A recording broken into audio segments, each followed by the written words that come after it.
В нашей рубрике «Есть повод» мы традиционно представляем самых интересных гостей. И сегодня беседа состоится с Ильдаром Шакировым, лидером этногруппы «Ятаган». Он расскажет о презентации первого музыкального альбома под названием «Голос моей земли». Здравствуйте. 3 ноября состоялся релиз, презентация нового дебютного альбома этногруппы «Ятаган». Чтобы поговорить об этом событии и немножко более подробно и немножко более содержательно, мы сегодня в гости сюда пригласили руководителя этногруппы «Ятаган» Ильдара Шакирова. Здравствуйте, Ильдар. Здравствуйте. Где проходила презентация? Ну, релиз — это такое модное слово, к которому теперь, наверное, нужно потихоньку привыкать. Да? Да. Можно так сказать. Совершенно верно. Релиз, в общем-то, это очень важный момент, потому что когда какая-то группа там, да, или какой-то исполнитель собирается выпускать альбом, необходимо сделать релиз. То есть это как бы своеобразная точка отсчета издания альбома. Вот. Мы, значит, за месяц до этого у нас уже в принципе можно было уже презентовать альбом, но есть вот такое понятие, как релиз. И нам вот предложили несколько чисел. Ну и вот в том числе было 3 ноября.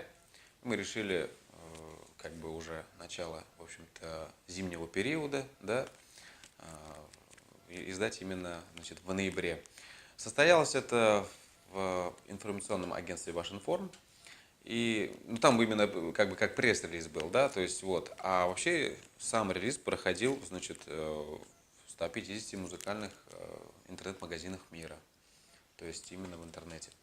А что включает в себя вот это событие? То есть это что-то происходит в этих Ну, изданиях? да, то есть сначала идет как бы предзаказ, скажем так, да, и просто автоматически по умолчанию через дистрибьютора загружается вот в 150 музыкальных интернет-магазины этот альбом. Просто автоматически он по умолчанию раз, и там, в общем-то, как бы появляется, ну, на какое-то время он в топе, ну, становится.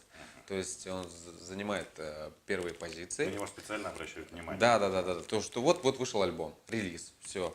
А идет описание краткое, дебютный альбом там, представляет там такое-то, такое-то. Ну, обычно это так делается.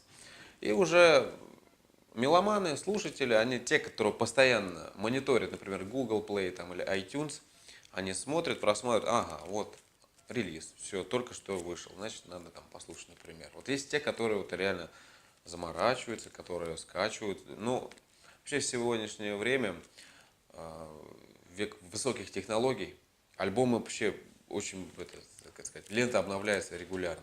То есть говорят, вообще очень часто альбомы выходят, что в течение дня этот альбом уже может там опуститься там ниже гораздо, там, ну там хотя бы там на 5-ю строчку, только за первый день, потому что очень много альбомов издают, очень много издают. Можно о самой этой работе несколько слов сказать? Вот я пока еще прослушал там, ну, пару композиций, знаю, что всего 12, да, Да. треков в этом альбоме. В этот альбом были включены 12 треков. Мы в течение 2 лет работали над этим. Начали в 2015 году собирать материал.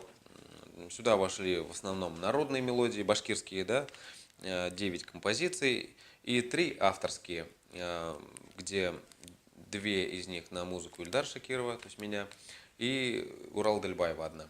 Вот. Также были включены инструментальные композиции сольные, например, как «Мелодия степи», где солира Думбара, и, например, композиция «Кахамтуря», вот, башкирская народная мелодия, впервые, в общем-то, сыгранная на ятагане в Республике Башкортостан. Здесь вот именно солирует этот инструмент ятаган, то есть посвящена старшине Кахамтуря, которого, в общем-то, отравили, но вот дело в том, что эта мелодия сыграна на ятагане.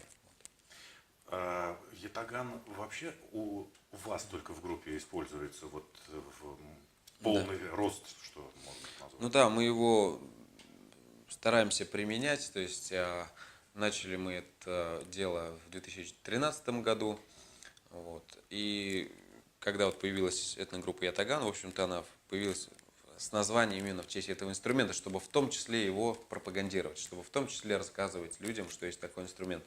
Потому что когда люди интересуются, почему ятаган, ну, потому что это не турецкий меч или это не украинский танк, да, это именно тюркский инструмент, струнно-щипковый.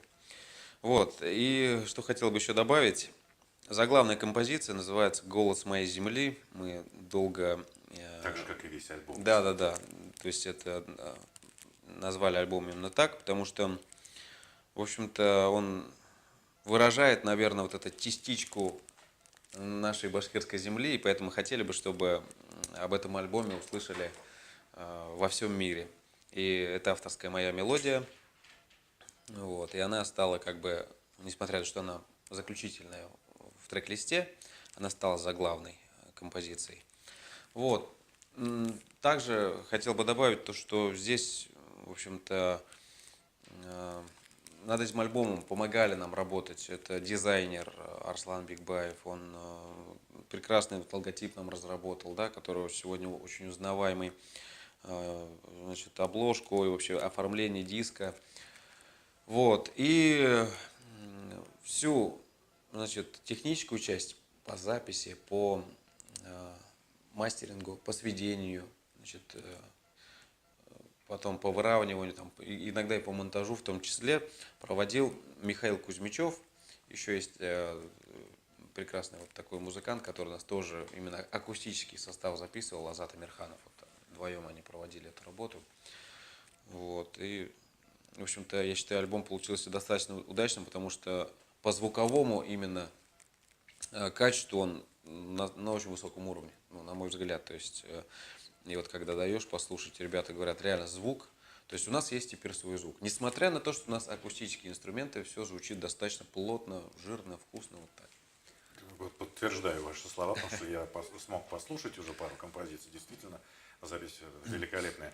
Вы побывали на приеме у главы республики, и как раз инструмент ятаган с собой приносили. И Рустем Закирович даже там, по-моему, мелодию какую-то сыграл, да? Я правильно понимаю? Да, он, значит, как оказалось, он когда-то играл на гитаре. Ну, как преподаватель студенческих, вот в нем много традиций, это да, так и есть. Вот, и он поинтересовался, значит, как настраивается этот инструмент. Ну, я сначала так удивился, думаю, ну, не каждый человек понимает строй там и так далее. А я смотрю, он внимательно так именно слушает, как настраивается. Я ему в двух словах начал объяснять и показывать просто способы игры, значит, вот. И он заинтересовался и решил попробовать просто.